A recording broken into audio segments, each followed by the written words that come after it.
Hello student, कैसे हैं आप। आज हम लोग पढ़ते हैं 10th क्लास का साइंस का फर्स्ट चैप्टर, जो हमारा क्या है, केमिस्ट्री का है, और वो है हमारा chemical reactions and chemical equations. तो केमिकल रिएक्शन क्या होता है, केमिकल इक्वेशन क्या होता है, उसके बारे में जानते हैं जरा।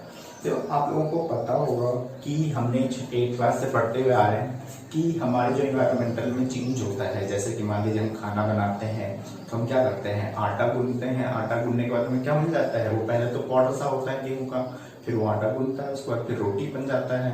क्या हम रोटी से उल्टा आटा बना सकते हैं कन्वर्ट करके? नहीं बना सकते हैं। तो इस टाइप का जो होता है चेंज, उसको क्या कहते हैं, केमिकल चेंज कहते हैं। यानी कि जो एक बार चेंज हो जाए दोबारा नहीं बन पाता है, उस फॉर्म में दोबारा नहीं कर सकते हैं, उसको क्या कहते हैं, केमिकल चेंज। अब देखिए, एक होता है हमारे पास फिजिकल चेंज। फिजिकल चेंज जैसे कि मान लीजिए आपने देखा है कि पानी गर्म करते हैं तो क्या बनता है, वेपर बन जाता है, फिर वो ऊपर जाता है, फिर उसको अगर हम ठंडा कर दें, रोक दें, ठंडा करें तो क्या होता है, वो लिक्विड फिर बन जाता है। यानी कि पानी, यानी कि वाटर से हम वेपर बना सकते हैं, वेपर से अगेन हम उसको लिक्विड बना सकते हैं, या हम लिक्विड से आइस बना सकते हैं और आइस से लिक्विड बना सकते हैं। तो इस टाइप का जो चेंजिंग होता है हमारे एनवायरनमेंट में, उसको क्या कहते हैं, फिजिकल चेंज कहते हैं। फिजिकल चेंज का मतलब ये भी हुआ कि मान लीजिए जो हमने चीज देखा है सब्सटेंस, उससे जो नया सब्सटेंस फॉर्म हुआ है उसको हम दोबारा रिवर्स वही चीज फिर दोबारा प्राप्त कर सकते हैं। इस टाइप के चेंज को क्या कहते हैं, फिजिकल चेंज। एग्जाम्पल तौर पे तो देख लिया हमने क्या कर सकते हैं, पानी को वेपर बनाना, ये सब क्या है, फिजिकल चेंज है।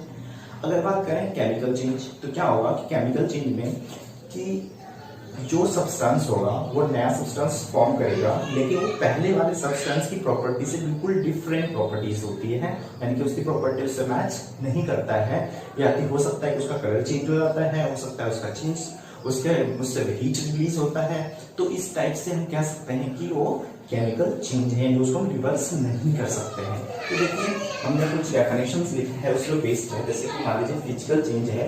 फिजिकल चेंज क्या कहता है कि physical change is that in which some of the physical properties of the substance are change temporary, but the composition and the mass of the substance remain unchanged. मतलब क्या कि कोई भी सब्सटेंस होगा उसका फिजिकली चेंज तो हो जाएगा, ठीक है, टेम्पररी होता है, यानी कि वो थोड़े देर के लिए टेम्पररी रहता है, लेकिन बाद में हम उसको क्या कर सकते हैं, रिवर्स उसको कन्वर्ट कर सकते हैं। इसको हम क्या कहते हैं, फिजिकल चेंज कहते हैं। एग्जांपल के तौर पे देखें तो देखिए क्या होता है, इवेपोरेशन ऑफ वाटर। देख लिया हमने, अगर मान लीजिए हम पानी में नमक को मिला दें तो उससे हम उल्टा क्या कर सकते हैं, नमक बना सकते हैं। तो ये भी हमारा क्या है, फिजिकल चेंज है, ठीक है। आगे हमारे पास है केमिकल चेंज। तो देखते हैं केमिकल चेंज क्या था। या chemical change is that in which the substance undergoing change is transform into the new substance which have the properties totally different those of the original substance।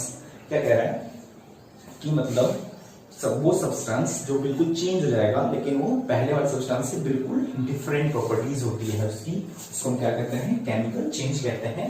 जैसे burning of coal हो गया, respiration हो गया, लोहे में जंग लगना हो गया, ये सब क्या है, दूध से दही बनाना हो गया, ये सब क्या है, केमिकल चेंज है, क्योंकि हम दही से दूध बना नहीं सकते हैं, ठीक है। ये था केमिकल चेंज। अब देखिए, केमिकल चेंज अगर हुआ है तो हम कैसे पहचाने कि केमिकल चेंज हुआ है, कैसे हो रहा है। तो इसको कुछ कैरेक्टर होते हैं केमिकल चेंज होने का, वो कैरेक्टर्स के बारे में देखते हैं। तो देखिए कि कह रहे हैं कि जब केमिकल चेंज होता है तो उससे क्या होगा, स्टेट में चेंज हो जाएगा। स्टेट में चेंज हो जाएगा मतलब क्या, देखिए स्टेट में चेंज होने का मतलब क्या कह रहे हैं, मतलब ये कि मान लीजिए वो सॉलिड होगा तो हो सकता है लिक्विड बन जाए, अगर वो लिक्विड हो तो हो सकता है सॉलिड बन जाए, या हो सकता है लिक्विड हो तो गैस बन जाए। यानी कि स्टेट में चेंज आ गया, क्योंकि हमें पता है कि कितने टाइप के स्टेट होते हैं, 3 स्टेट होते हैं, सॉलिड, लिक्विड और गैस। तो इस स्टेट में चेंज हो रहा होगा, हो सकता है चौथा 5 स्टेट्स होते हैं वैसे, लेकिन हमें बेसिकली 3 जानते हैं, ठीक है। आगे देखते हैं, देखिए क्या होता है, इवोल्यूशन ऑफ गैस, यानी क्या होगा, गैस में तो रिलीज हो सकता है, ठीक है।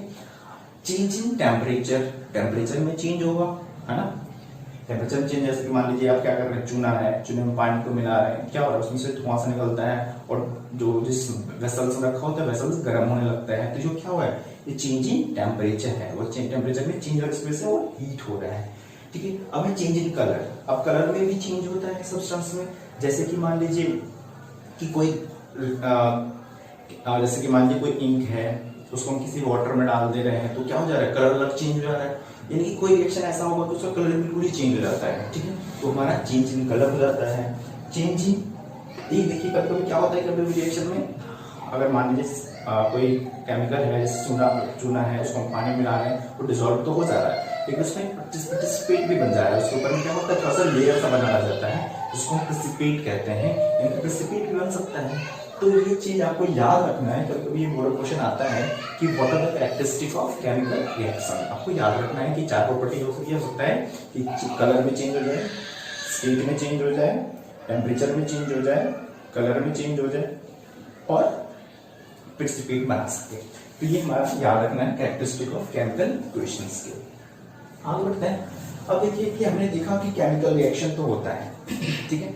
अब इस केमिकल रिएक्शन को या केमिकल जो हमने रिएक्शन देखा, एक केमिकल चेंज देखा, इस केमिकल चेंज को हम क्या करते हैं, एक रिएक्शन के फॉर्म में दिखाते हैं, एक इक्वेशन के फॉर्म में दिखाते हैं। यानी केमिकल चेंज को इक्वेशन के फॉर्म में दिखाना क्या कहलाता है, केमिकल रिएक्शन। इक्वेशन कहलाता है। ये क्या है, it is just representation of chemical reaction by symbol. यानी केमिकल रिएक्शन को क्या करते हैं, सिंबल के रूप में रिप्रेजेंट करते हैं, उसको हम क्या कहते हैं, केमिकल इक्वेशन कहते हैं। याद रखना है आपको। आप ये है कि देखिए कि क्या होगा कि जब एक चीज दो सब्सटेंस है, जैसे मान लीजिए हमारे पास ऑक्सीजन है, हाइड्रोजन है, हमने क्या करा, दोनों को मिला दिया। जैसे मान लीजिए हमारे पास हाइड्रोजन है, ठीक है, ऑक्सीजन है, दोनों को हमने मिला दिया, क्या बन जाएगा, H2, ठीक है। तो इसका हिसाब से क्या बन गया, H2। यानी कि ये जो पार्टिसिपेट कर रहा था, जो चीज रिएक्शन के अंदर पार्टिसिपेट करता है या भाग लेता है, उसको क्या कहते हैं, रिएक्टेंट कहते हैं। उसको क्या कहेंगे, रिएक्टेंट कहते हैं। और जब दो रिएक्टेंट या दो से अधिक रिएक्टेंट आपस में मिलकर एक नया सब्सटेंस बना देता है, जैसे मान लीजिए दो रिएक्टेंट था, आपस में मिलकर क्या बना दिया, नया सब्सटेंस बना दिया, जो कि ये हाइड्रोजन था। जैसे मान लीजिए हाइड्रोजन है, ऑक्सीजन है, दोनों मिलकर कंबाइन हो गया, नया चीज फॉर्म हो गया। तो जो नया चीज फॉर्म होता है उसको क्या कहते हैं, प्रोडक्ट कहते हैं। तो हमें याद रखना है कि जो चीज रिएक्शन में पार्टिसिपेट करता है उसको हम रिएक्टेंट कहते हैं, और जो रिएक्शन के बाद बन के तैयार होता है उसको क्या कहते हैं, प्रोडक्ट कहते हैं। जैसे हम देख सकते हैं कि मान लीजिए कि आपके पास एक है हाइड्रो ए, एक है बी, दोनों को रिएक्शन करा दिया तो बन के आया सी। तो ये ए जो है और ये बी जो है वो रिएक्टेंट है, और ये सी जो है वो हमारा क्या है, प्रोडक्ट है। तो हम कह सकते हैं रिएक्टेंट क्या होगा, it is the substance which are participate in chemical reaction. जो रिएक्शन में पार्टिसिपेट करता है वो रिएक्टेंट कहलाता है। और जो substance which are form during chemical reaction, जो केमिकल रिएक्शन के बाद बनके तैयार होता है, उसको क्या कहते हैं, प्रोडक्ट कहते हैं। अब देखिए कि हम केमिकल रिएक्शंस तो हमने देख लिया, केमिकल रिएक्शन कैसे होता है। अब उस केमिकल रिएक्शंस को हम क्या करते हैं, इक्वेशन के फॉर्म में लिखना हमने देखा, इक्वेशन के फॉर्म लिखते हैं। अब उस इक्वेशन के फॉर्म में हम कैसे लिखेंगे वो जानते हैं। जैसे मान लीजिए कि हाइड्रोजन है, ठीक है, या मान लीजिए कोई एक सब्सटेंस था ए, जिसको हमने क्या किया, बी के साथ रिएक्शन कराया, ठीक है, एक सब्सटेंस को बी के साथ रिएक्शन कराया। तो देखिए जो सब्सटेंस ए था उसका कुछ ना कुछ सिंबल होगा, जैसे हाइड्रोजन है उसका सिंबल H, मैग्नीशियम है उसका सिंबल Mg। जिस सब्सटेंस का सिंबल होगा सिंबल को लिखेंगे। अगर मान लीजिए यहाँ पर मैग्नीशियम होता तो मैग्नीशियम का सिंबल आ जाता, ठीक है। उसको अगर मैं ऑक्सीजन के साथ रिएक्शन करा रहा हूँ, ऑक्सीजन आ जाता, ठीक है। अब दो रिएक्टेंट है आपस में, तो दोनों रिएक्टेंट के बीच में एक सिंबल आएगा प्लस का, यानी कि जो रिएक्शन या जो रिएक्टेंट है उसके बीच में एक सिंबल होगा प्लस का। उसके बाद प्रोडक्ट हो गया मान लीजिए MgO, यानी कि प्रोडक्ट फॉर्म हो गया MgO। अब इस रिएक्टेंट और इस प्रोडक्ट के बीच में भी एक सिंबल होता है, जिसको हम एरो से डिनोट करते हैं या इक्वल टू का साइन लगाते हैं। दोनों में से हम कोई सा भी साइन लगा सकते हैं। तो ये चीज आपको तीन चीज याद रखना है कि रिएक्टेंट को कैसे, रिएक्शन को कैसे रिप्रेजेंट करेंगे। सबसे पहले उसका सिंबल, उसके बाद उसका प्लस का साइन बीच में आएगा, उसका जो एटॉमिक नंबर होगा इसको इसके साथ अरेंज करेंगे, फिर रिएक्टेंट प्रोडक्ट बन गया, उसके बीच में एरो का साइन। तो इस हिसाब से केमिकल इक्वेशन को रखते हैं। अब देखते हैं कि हम केमिकल इक्वेशन तो हम लिख लेंगे, बना लेंगे, वो तो हमारा स्केलेटन फॉर्म हो गया। अब उस इक्वेशन को हम कैसे बैलेंस करेंगे कि एलएचएस में जितना एलिमेंट होगा उसको आरएचएस में उतना एलिमेंट होना चाहिए। तो देखो केमिकल इक्वेशन सबसे पहले क्वेश्चन भी आता है कि हम केमिकल इक्वेशन को बैलेंस क्यों करते हैं, ठीक है। तो केमिकल इक्वेशन को बैलेंस इसीलिए करते हैं कि हमने पढ़ा है law of conservation of mass. यानी कि 9th में पढ़ा था कि कभी भी किसी भी का एलिमेंट का मास कंजर्व रहता है, यानी कि जो मास स्टार्टिंग में होगा वही मास लास्ट तक रहता है, यानी कि mass neither be created nor be destroyed in a chemical reaction, यानी कि किसी भी केमिकल रिएक्शन के दौरान किसी भी एलिमेंट का मास डिस्ट्रॉय नहीं होता है। ये law of conservation of mass था। इसी के अकॉर्डिंग हम क्या करते हैं, केमिकल रिएक्शन को बैलेंस करते हैं। ठीक है, तो हम देखते हैं जरा केमिकल रिएक्शन को कैसे बैलेंस करें।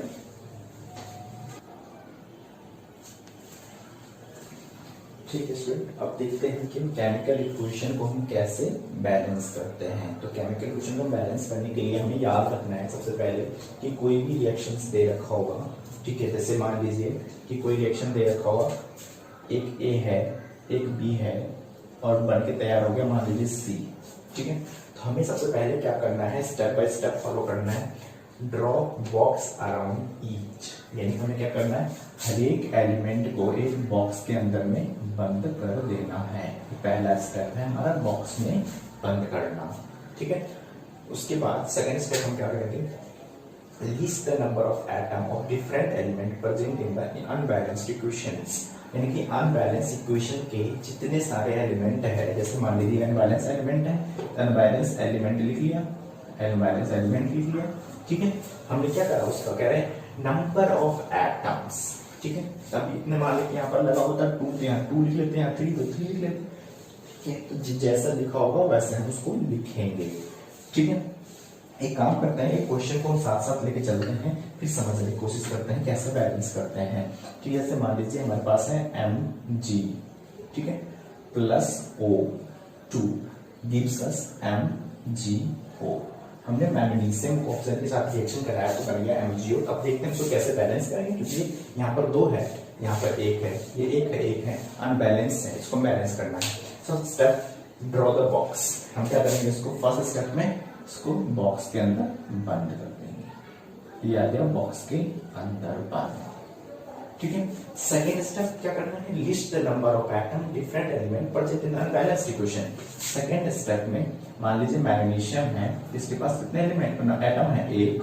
ऑक्सीजन है, इसके पास कितने एलिमेंट है, ऑक्सीजन के पास हमारे पास है 2। ठीक है, तो ये दूसरा स्टेप हो गया, कितने कितने एलिमेंट थे हमने उसको लिख लिया।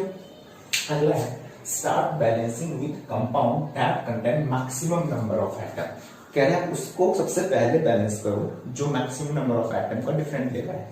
जैसे मान लीजिए ऑक्सीजन है यहाँ पर 2, ठीक है, और यहाँ पर ऑक्सीजन है 1।